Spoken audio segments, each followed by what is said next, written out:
Welcome to this installment of Thank You for Your Service. My name is Tom Heiser, and I will again be your host. Today we will be talking with Earl Arndt, who served in the U.S. Navy in the Pacific during World War II.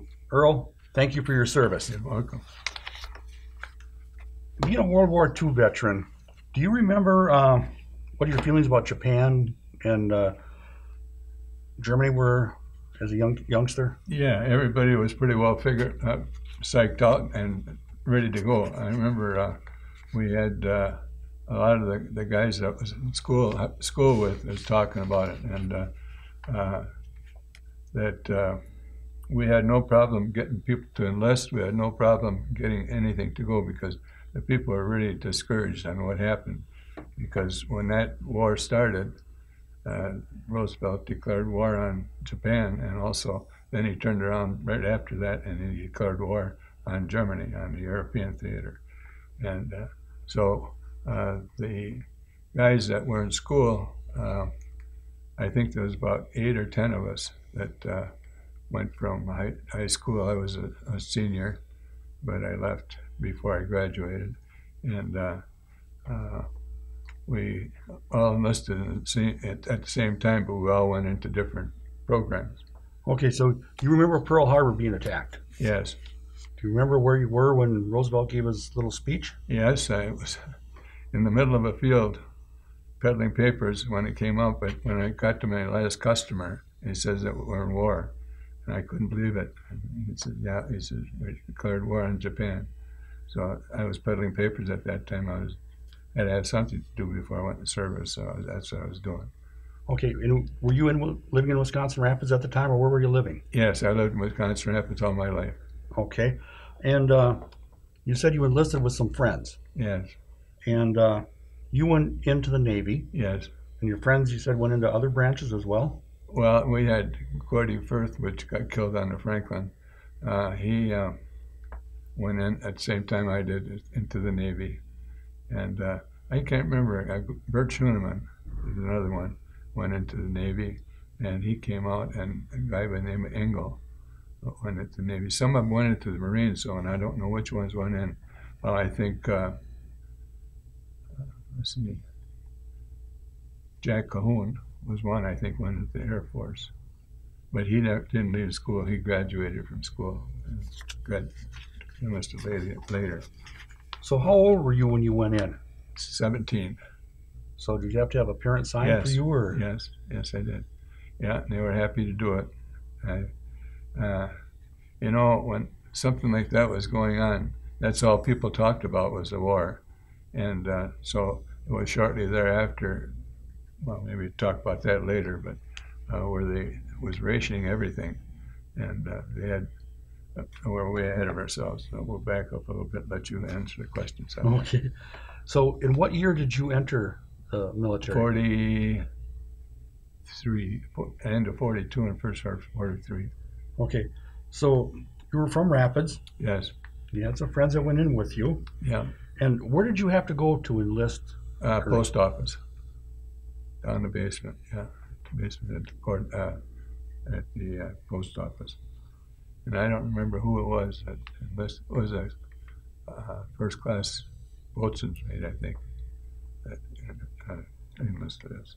So you went to the basement of the post office. Was that where the Navy? No, they all did. Anybody? Yeah, they took all enlistments. Okay. So what did you think the military would be like before you went in? Well, you know, you really didn't think much about anything at that time. You just thought about getting in there and getting it over with and do what you had to do. And I just think it was the excitement of the times that you didn't think of things like that. I mean, I didn't, and I'm sure the other guys didn't either. Okay. So you go down there and you sign up. Then where did you go to, like, Milwaukee? Or where did you Yes, I went to Milwaukee. From Milwaukee, I went to Farragut, Idaho. And from Farragut, Idaho, I went to Naval Air Base over in California.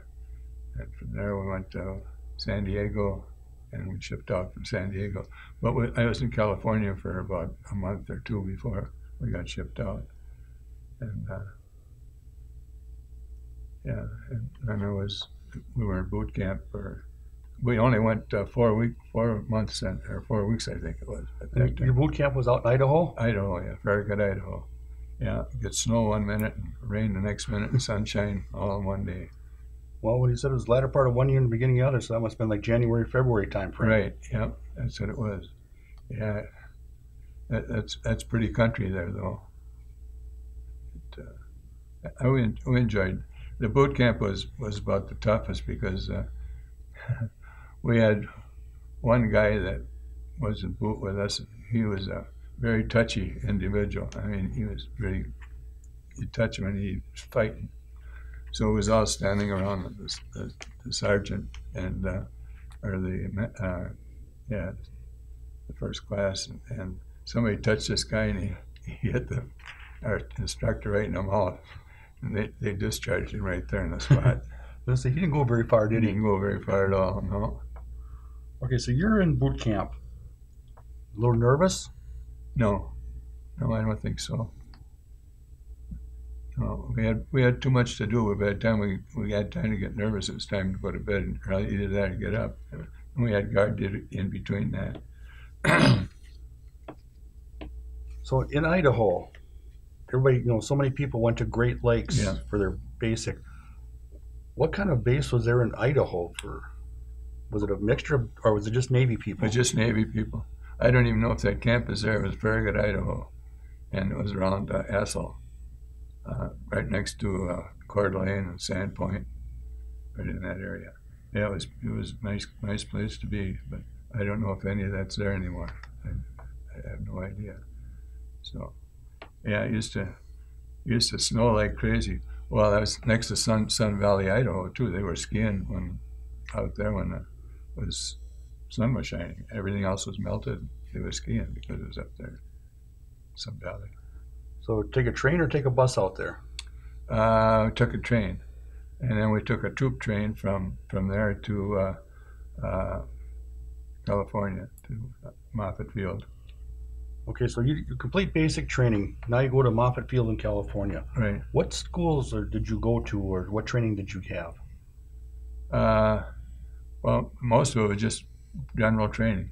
Just there's rifle handling the rifle, 17 count manual, and running around the grinder with a sea bag on your back, and that was a long ways to go. And then if you screwed up, they'd come in inspection, shine your shoes. That used to make you kind of nervous. A couple of guys didn't work out too well, so they had them on their hands and knees scrubbing the floor with a toothbrush. That was the kind of stuff they pulled. So some of the things you hear about were true. They were true, yeah, they were true. Sure. Yeah. Okay, so what advanced training did you have, or what was your job when you got into? I was a baker. Okay. Yeah, we used to. After a while, I got transferred to Naval Air, and our Naval Air Station, we had the bakery on there. We baked about 400 loaves of bread, and I think it was about 600 rolls or 800 rolls, and we did all of it right there in the base. Yeah, that was, used to work a lot of hours on that. So you had to get up much earlier than the rest of the troops did to get everything going. Right. We had to have the breakfast ready before they got there, so our time to start work was 2 o'clock in the morning. And then we had to work till we get through, and a lot of times we had to go in early at night too to get some stuff done. So we had a lot of work to do, but it was worth it. Okay. So you're in California. Yeah. And were you assigned to a ship, or were you on base for a while? No, I was assigned to a LST at first, but then they thought I had spinal-meningitis, and they took me off of that, and they put me in the hospital in Pearl Harbor. And from there, they transferred me to Naval Air. So I was in Naval Air BR-10, BR-12, and BR-4. So for our people that are not Navy related, what was an LST? As a naval landing craft to you beach it. Okay. And take the people in. Yeah. So they thought that you were ill, so you went to Pearl Harbor and time in the hospital. Right. And then after that, they took me out and He put me on Naval Air Base. I was on Hickam Field. Was it Hickam? I can't remember. Okay. Either that, John Rogers. I don't know. Well, Hickam was the one that was attacked. Hickam was the one, right? Yeah, that's the one that got bombed pretty hard. And we were the next one to it, so that must have been John Rogers. Okay. So while you were out in Pearl Harbor, did you have the opportunity to go to the site of the bombings while you were there? Yeah. Oh, sure. That in the harbor, that was all there. Yeah. And them people, I think, unless that the thing rusted out, I think that they're probably still down there. They're buried in caskets. Stayed in there. Stayed inside. Yeah, but I think it's starting to rust through now because oil bubbles are starting to come up, and that's going to be terrible when that happens. I don't know how they're going to get that pumped out of there. And I don't know what they're going to do with the bodies when they get them out either. So, kind of a devastating sight, because they had been attacked like what 3 years prior to you getting there, but still pretty. It was still a lot of damage there, but it was pretty well back in shape. I remember they were making the runways long enough so we get the 29s and the 32s and the 52 bombers in there, so they're linking the airfield. And that airfield came right across our airfield. It was huge, something like 5 miles. Yeah. So, when you get out to Hawaii and you do your touring, did you travel to any other, any other bases at all, Earl? Or no, I stayed right there. After I got there, I stayed right there. Yeah. So, yeah, well, that was really the hub of the whole war. Everything had to come through that station, and what was the other name of the other air base that was there? Well, anyway, we used to fly supplies out. And we were flying from California to us, and then from us out. And what was Pan American used to come in there too. okay. Yeah. And then the other airport that was there was our Hawaiian airport. They had one there too. But yeah, ours was connected to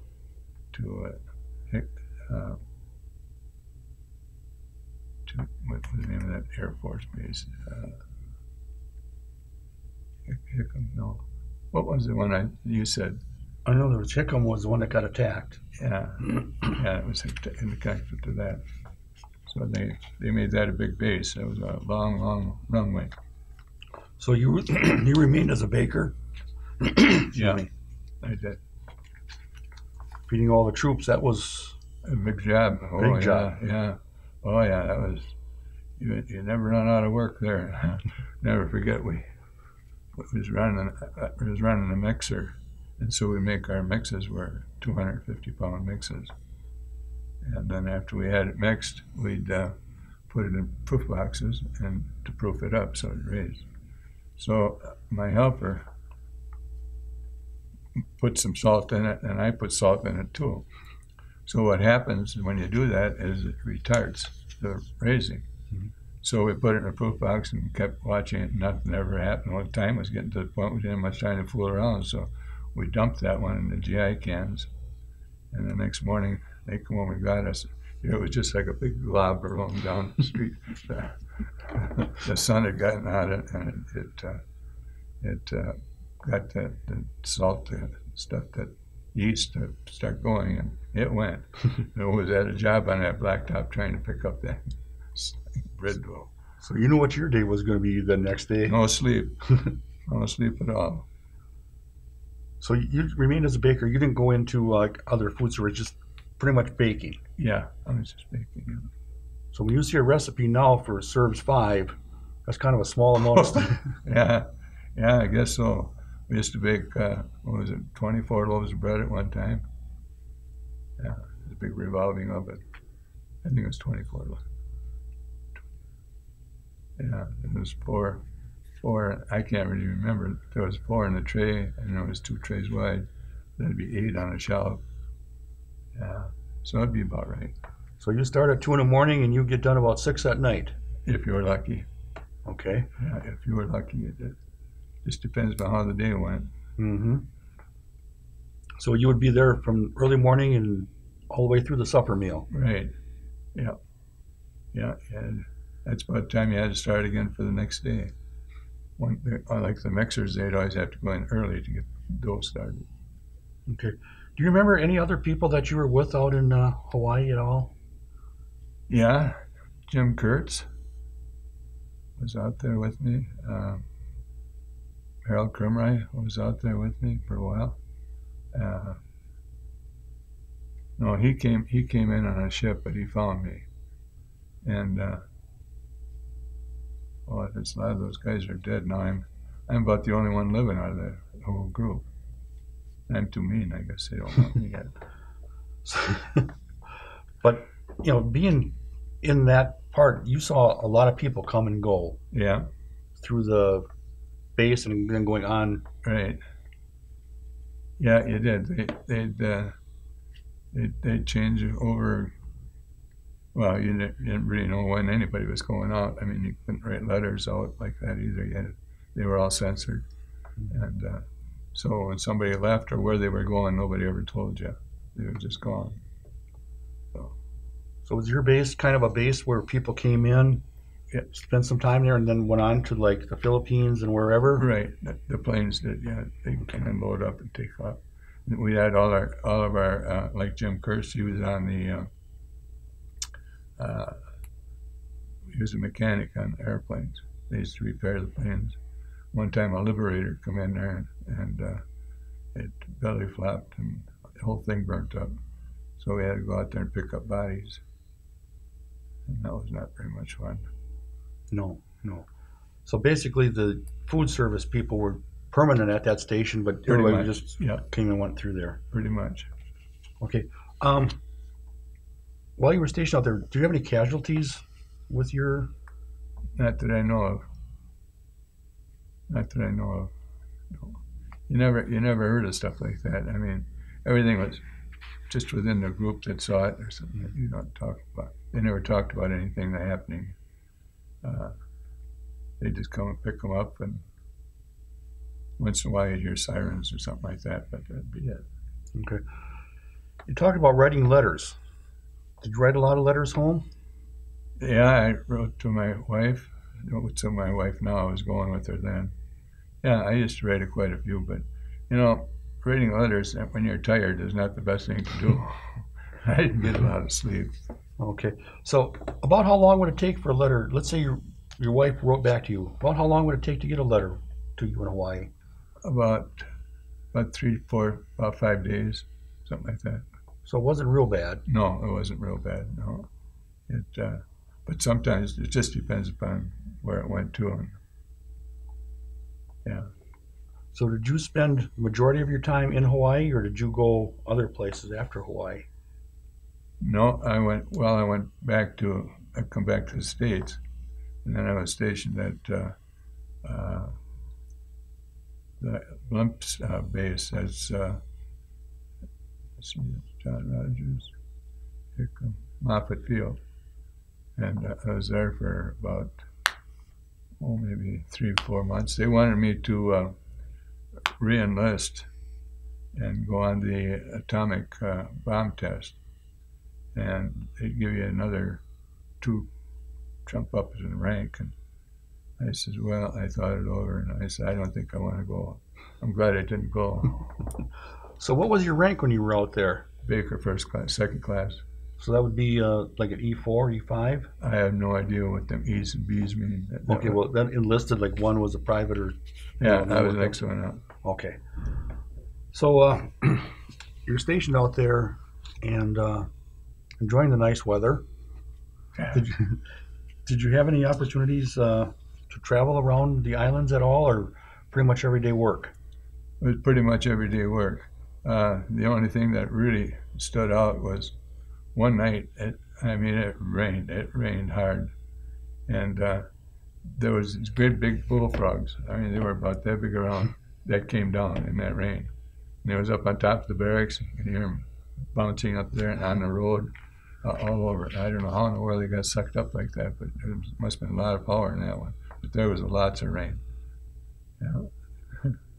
It seemed funny to see them great big frogs. Well, we didn't have any roads then. It was just dirt. Just went. Yeah. Did you receive any awards, medals, or citations while you were over there? I never got one for speeding. Never got one for. Well, did you get any medals or anything? No. Okay. So how you went in toward mid-war? Did you spend your entire career? But you mentioned re-enlisting. Yeah. Well, yeah. When I came back to the States, we come out on points. It had, I think it was 24 points before you could get up for discharge. So I was up for points, and then they talked to me, and I said, "Well, you want to re-enlist? We went looking for people to go out on that atomic test." And I thought about it, and then I thought, well, I was thinking about getting married too, because Mary and I were going together at that time, and so I decided not to go, and I'm glad I didn't. So when did you get out then of the? I got out on April 26th of 1946. Okay. So describe, if you can, what was your everyday life like in Hawaii as a baker for the Navy? Work, and work. Yeah, that's about all we did. There wasn't a lot. Every so often you'd get a leave where you could go into Honolulu, or a weekend, or a day off. That's what it was. Never a weekend, but a day off. You get a day off to go in.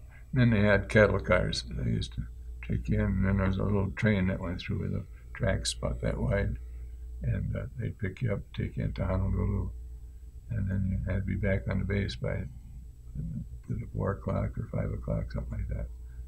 And that's all the time you'd ever get off. Well, back by 4 o'clock, you usually in bed by what, 6? Yeah, yeah, most of the time. Yeah. Okay. Did you ever get stressed over there or worry about another attack or anything like that? No, the only thing that bothered me a little bit was one of the guys that was in my quarters. He, I don't know what happened to him, but he hung himself, and that was not too nice. It cut him down, and I don't know what happened to him. I don't know why he did it. But there's always something. There's always something, yeah, something going on, something. But they really keep well. Then you had to stand guard duty once in a while too, on top of what he's doing. So, yeah, they really kept you busy, and but I never minded it. It made the time go fast, and then once in a while they'd have some gunner where they'd have aircraft going across with the ribbons behind them, and they'd practice their shooting. That was pretty noisy for a while. Were you ever able to get to a USO show at all or anything over there? Yeah, they used to come in. We had a show, I think, once, not much. I don't think it was USO. I think it was just people from there, and then movies, once a week. They had shows. Yeah. And then we had ship service there. We could go in and buy something. If you want an ice cream cone or something, you could buy it there. Okay. Do you have any good memories from your time in service, other than picking up that dough in the GI cans? No, everything went pretty smooth. It's just like it does with anybody else. You got things that do happen, but I guess it goes with everyday life too. So you can dwell on it, or you can just let it go. You can't do anything about it. It's done. Right. So you just let it go. But you had some good memories of your time. Yeah, I had good memories, and had some that weren't so good too. But right. But everybody has that. So were you ever able to come back to Rapids on leave at all, or not really? Yeah, once I got, before we went overseas, we got 10 days, I think. And then I had to go from how did I do that? I think I went from California to Rapids, and went by train. Yeah. But the next time when I got discharged in California, and then I come home with a bus. As them trains, we took troop train and when I went in, we took troop train from Idaho to California, and that thing was about like the top of this table. It was so awful of soot, and then we got layovers on the side, and everything. Our arms were dirty, our shirts were black, felt grubby, and food was about the same way. Yeah, that was not good. So as the train's traveling, it's kicking up dirt going right into the cars. No, they didn't have diesels like they did now. They had the regular fire engines where they all coal, and that coal smoke and soot to get inside the cars. Okay, so do you remember VE and VJ Day? Oh yeah, you bet. We didn't know about it right away, but I think it was the next day we found out about it. But the people that were lucky enough to get in the States, they had a pretty good time, but we didn't. It was just another day for us. Okay, so the war's over. Yeah. You're getting out. Yeah. What did you do then when you got out and back in Rapids? Well, I went to work for Consolidated for a little while, and then I had started a business of my own. I had two businesses going at that time. But I guess my most important thing that I done when I got out is I started a veterans program, Veterans and Friends Helping Veterans. And with that program, I put in a TV system over at King. I raised $27,000 to put that in, and where they could see everything that goes on campus on their TVs. And for any notice for doctors or nurses, they can see there's a flash that goes across it. And I raised $9,000 for the honor flight for veterans. And so it's all veterans and friends. And so now I'm going national with the group. I'm just starting that. And they called one day when we had a conference of 6 people, and they asked if we'd be interested in joining that group. And so it is. It's hospice or something like that. I got a card here. Hospice. And it's hospice for peace. Yeah.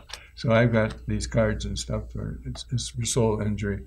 So what we do, one of the projects that we got done now already is we don't let any veteran that passes away in any institution go out without a flag over him. What they used to do is they just had a black cover or a white sheet or something that they'd put over the veteran. We decided that veterans deserved better care than that. So now, before they can remove him, they got to have a flag to cover the veteran. So that's through King and through Toma and through Wood? No, that's just through this program. Okay, but where does that program? They're working at King. They're working with King on that. No. You mentioned they're working with veterans and friends. I'm in that program. We're not associated with any veterans program. It's just my program and veterans and friends. Okay, because you had mentioned if a veteran passes away at an institution. Right. Yeah. Right. Well, I see what you mean. Yeah. Or any hospital. Okay. Yeah. They should be covered with a flag because a lot of people are in the hallways and stuff and they turn away from it when they should respect them. Yeah. So that, and we've got a lot of programs like that we got started, and so one of the ladies that I'm working with now, she's got 6 years with the sheriff's department, and she's got 6 years of active combat duty, and she's got 6 years of training in 4 jobs like this. So she's already got 1 star for this program that I'm going into now. So, everybody says to me, "Why are you doing all this?" I'm no spring chicken anymore, and I feel this way. That God's been good to me. He has given me good health, and He helped me through the wars, and He helped me through a lot of things. He helped me through the problems with my wife. And so this is a way of returning back to the country, the things that the country's done for me. And So it does take a lot of time. My wife used to tell me, "Why are you doing all this?" I said, "Well, who else is doing it?" She said, "Well, I guess nobody." I said, "That's the way everything is." So I took this program. I organized the program, and we're a corporation, and we're a 501(c), and so now when I go with them, I can do the same thing here that I've been doing. Only I'm adding to my program's getting a lot bigger now. You said you're planning on going national with it. We are national. Okay. But right now you're working pretty much with Wisconsin or this area, or? Yeah, now I'm working with Wisconsin.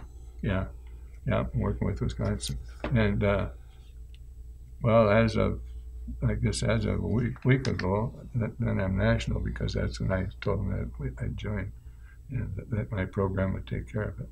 So I'm glad I organized the program, and that's exactly what they were looking for, is a program like mine. So I would be happy to do it.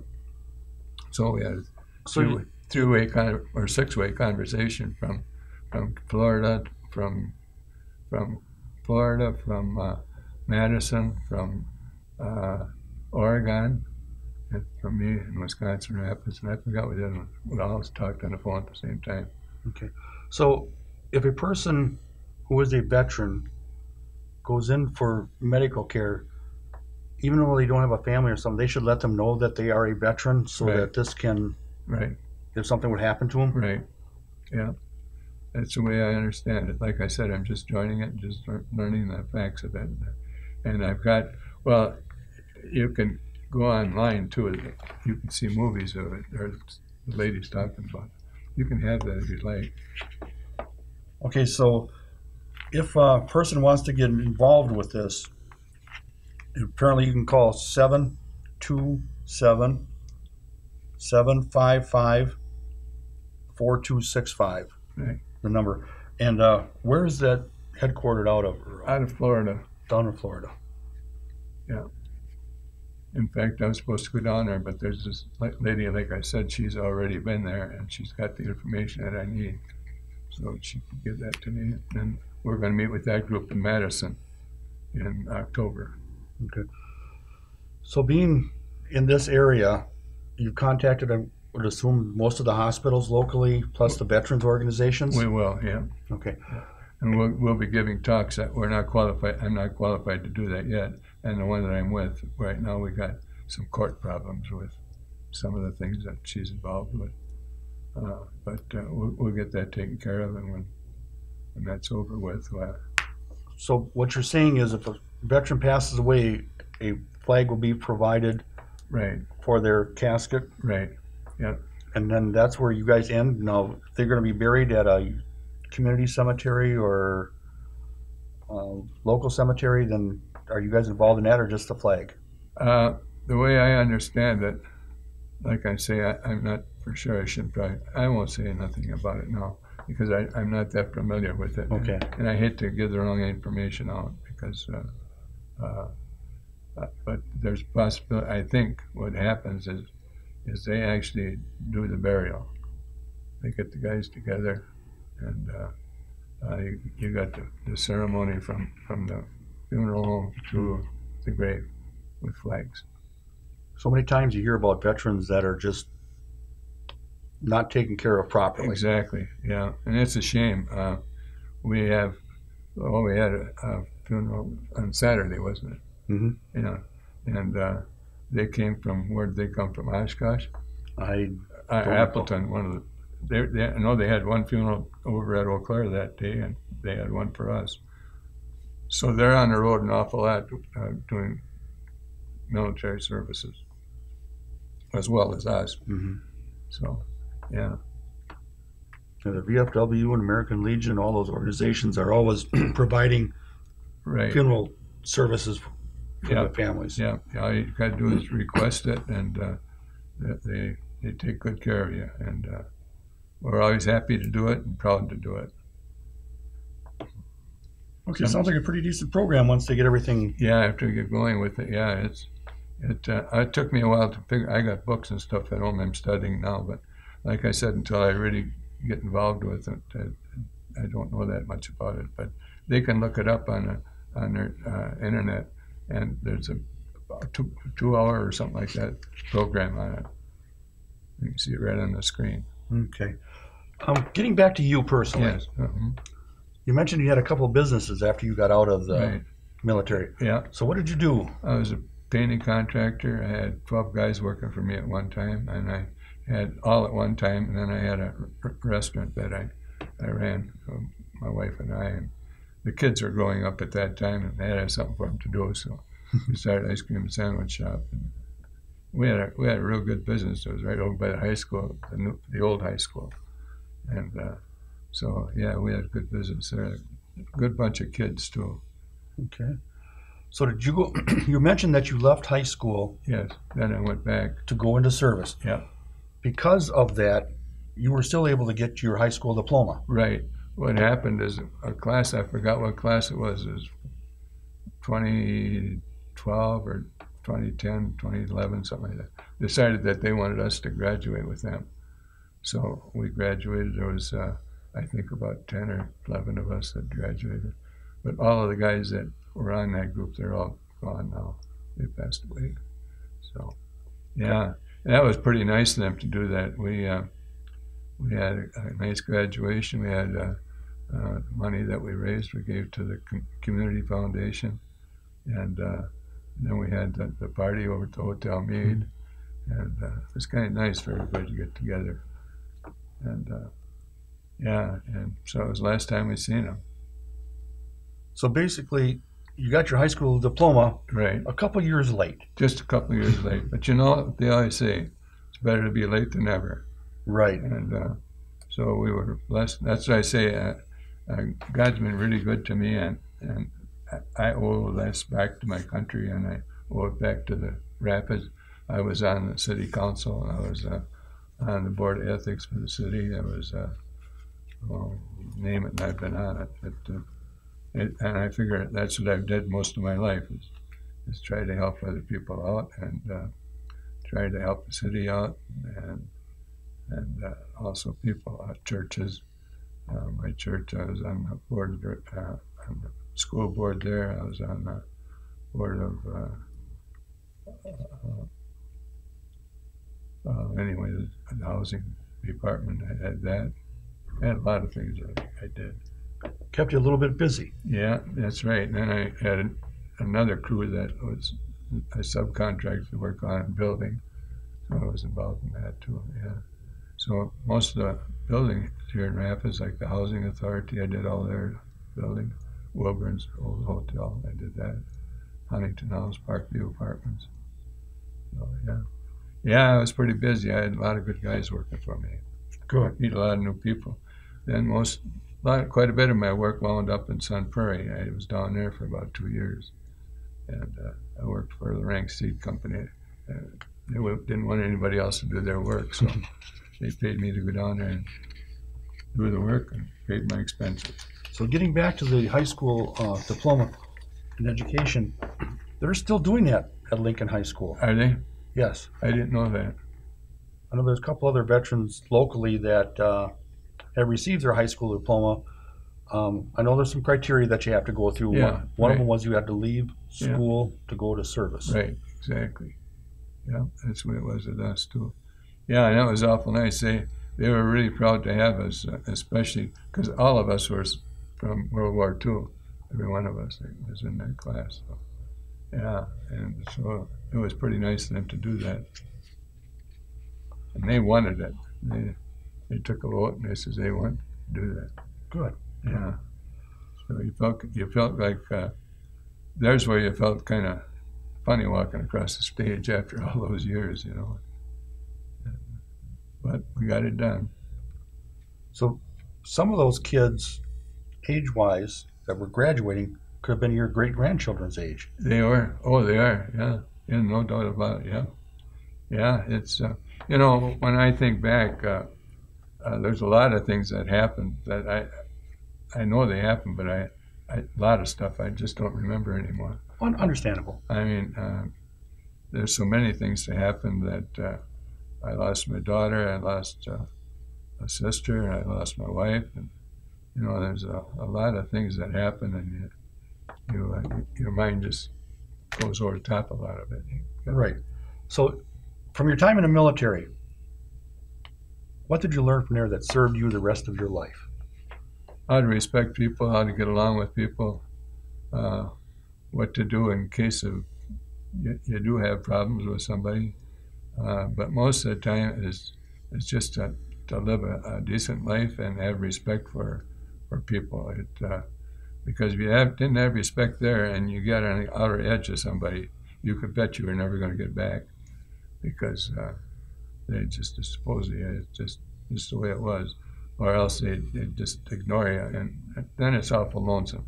But we always had a lot of friends, and we all got along well together, and I still do. I still go out with a lot of people, do a lot of things with people, and a lot of it's interesting because those people all got something else to tell me.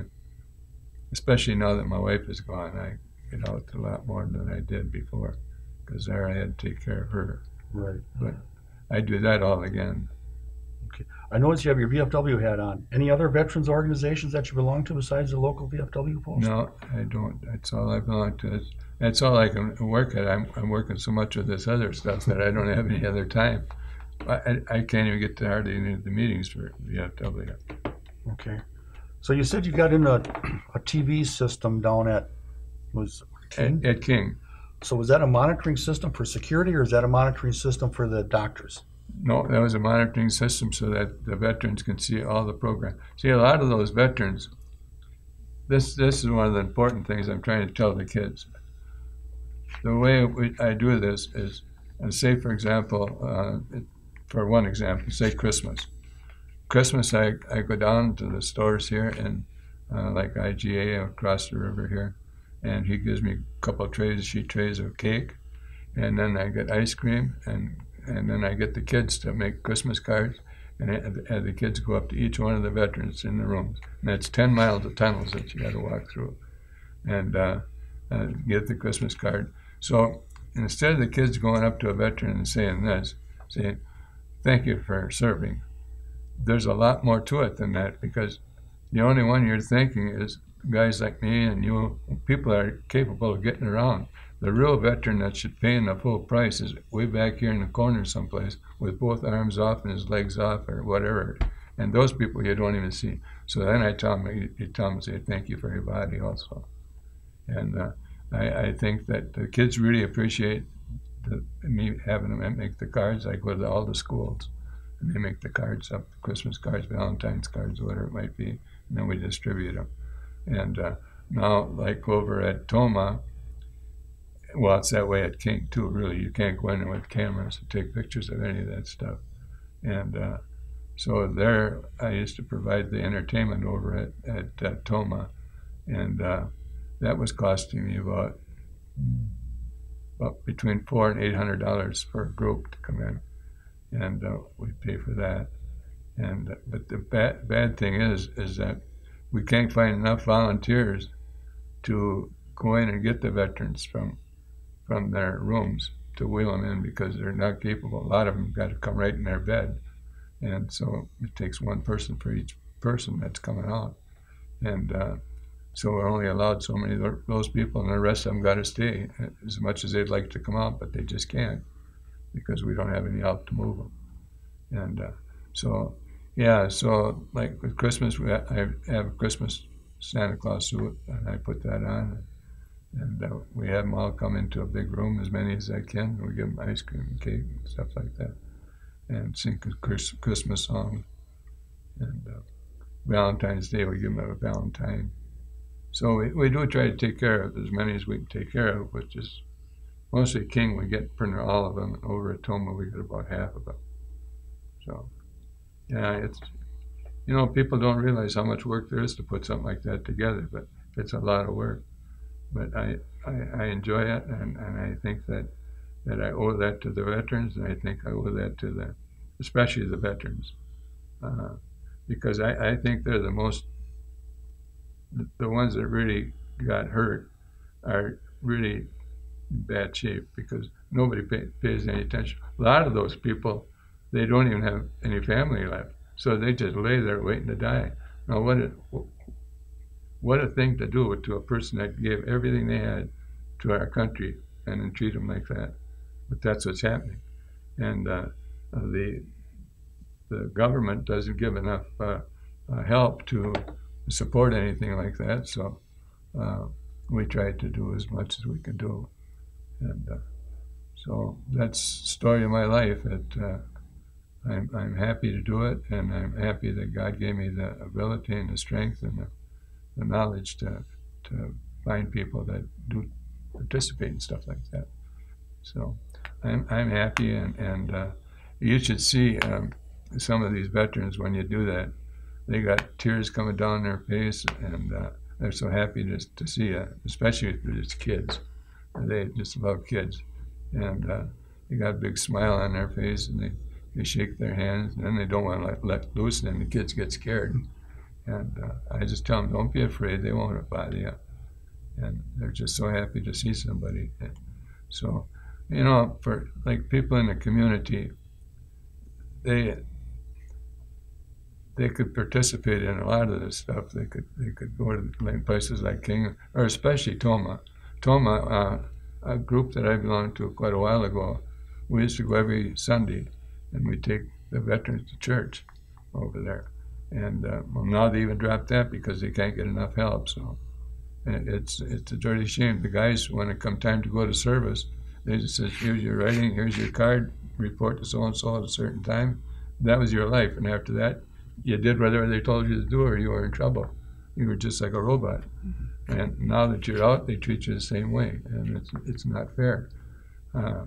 These veterans deserve, and I'm not saying it for myself. Like I said, I've been blessed. I didn't get hurt or nothing like that. I lost 3 years of my life or whatever it is over there, but so what? That's peanuts compared to what those guys are paying for. They're paying for the rest of their life. And I think that somehow the veterans organizations should somehow start participating in doing stuff like that for our veterans.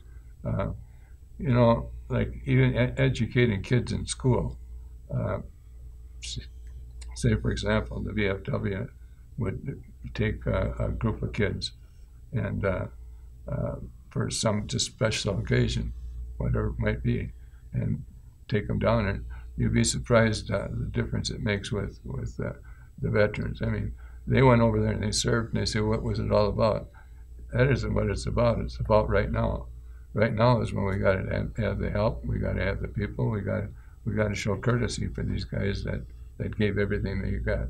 And for myself, I figured I don't deserve it. I figure that whatever it is, I should give that help to the veterans. Now, I'm working with a group from Eau Claire, or from La Crosse, and I'm working with a group from Fond du Lac, and they're doing probably the same thing that I'm doing right now. And so we're kind of working together with this, and now with this other group that I joined. So we should eventually, I hope I live long enough so that I can bring a lot of this stuff back to the community. But we got some things we got to take care of first, and after that's done, well, then we'll have more time to devote to this program here. But I want to get this off the ground because I think that we can do a lot in our Rapids area, and I think that we're trying to, as you know now, if you've been listening to some of the news, that a lot of the organizations, especially the American Legion, is organizing a lot of these camps now for veterans. And I'm in the process of starting a veterans farm where the best therapy that you can get for a veteran is a horse. A horse is very, very good. You know, another one is music. I worked with a musical therapist over at Toma. I was with her for, I don't know, maybe a couple of days. And she said, no, just watch what happens to this guy when he come in. And you could just see him mellow down. And I said, well, how long does this last? She says, it might last a week, might last a day. She says, it might last an hour. But she says, when it goes, it just goes off again. She said, and he comes back, and he was not good. But that music, we had to be real quiet. We couldn't talk or anything. And she played the guitar, she had regular music, canned music. And we listened to that, and he mellowed right out. He was really a good guy when he left there. But horses are good. So what we thought we'd have is I had some land all lined up for it, but the guy died, and the family went bad on it. But we have gardens for them that they can work in the field, in the garden, and then we have snowmobile trails or three-wheel, and we'll have some shooting ranges for them, and then we have the horses for horseback riding and stuff like that. And there's one over, what's the name of that town? It's over east or south of La Crosse, Stoddard, over by Stoddard. They got when I was over there to see their place, and that was started, but they had the wrong management, and it didn't work out too well. But there's a lot of these places are beginning to realize now. There's a big one over in fact, we were going to go there to Oregon, Portland, Oregon. There's a big one over there, and they are doing a terrific job. They're helping lots and lots of veterans, and then there's this other group I'm working with. They help a lot of people too, but them I'm not too familiar with. But them over at Oregon, they're doing a good job. So if somebody wanted to get more information, Earl, or wanted to help you out, or just give me a call. What's your phone number? 424-2210-715, area code 715. And I've got cards that I can give out if they want it. Yeah. And I'll have a bunch of those too to give out. I got some at home, quite a few of them. Okay. If people are interested in that program, to find out more about it. And maybe even someday it wouldn't be too bad to have that on a TV screen, and you can show it on. It takes about an hour, a little over an hour and a half to see everything that's on it. But I don't know how it could be done, but we get it on the computer, and then it just shows it up. And that's interesting. So they can give you a call at your house, and you'll gladly, if you're not home, they can leave a message, and you'll get back to them. You bet. Yeah, you bet.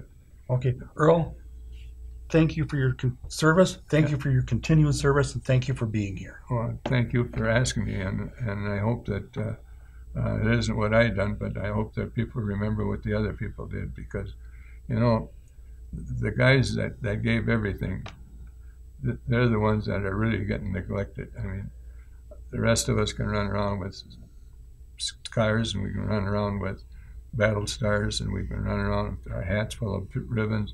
But think of those guys. They can't even get outside unless somebody takes them.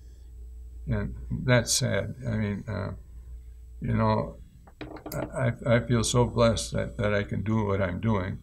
And I get the help that I get. I get a lot of help out of La Crosse, and I get a lot of help out of Fond du Lac.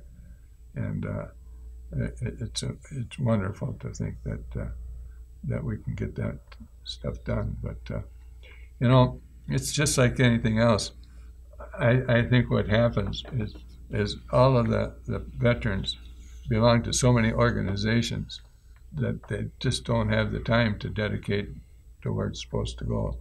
I mean, it's just like me. I used to belong to the Kiwanis. I still belong to the Lodge, Masonic Lodge, and a few other Eagles I used to belong to, and I couldn't do anything for anybody because I was tied up. So I decided, nope, I'm going to get down to where I can help people. And now the Shriners, I helped them.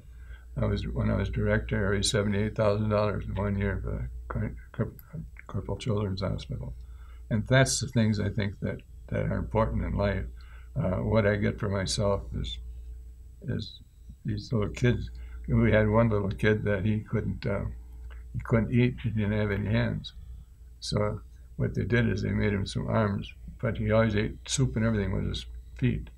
And he cried like heck when they put his new arms on, but it worked. So it's things like that I'm involved in.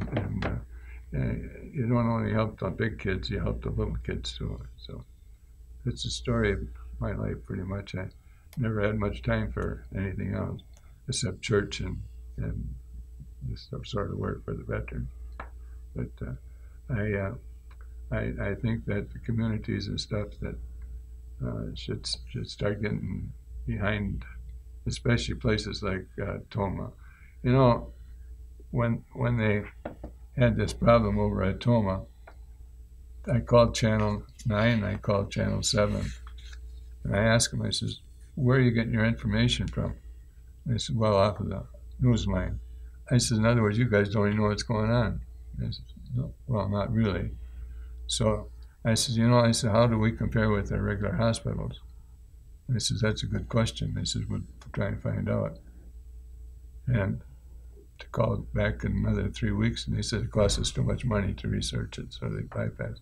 But one thing I did do, in 1996, I believe it was, there was a, I think that's what it was, there was a bill that was passed that any veteran that was 70% disabled living in a place like King was supposed to get all his money that he paid in, that was paying his own way, was supposed to get all his money back. I talked to the senators, I called the congressman, I finally called Washington, D.C. Veterans Administration, and I got a lady on the phone there, and I told her what it was, and she said, I never heard of it, but she said, I'll look it up. So she said, give me the number of the bill. I gave her the number of the bill, and she said, I'll call you back in a couple of days. She did. She called me back, she said, you're right. She says, there's a bill like that passed.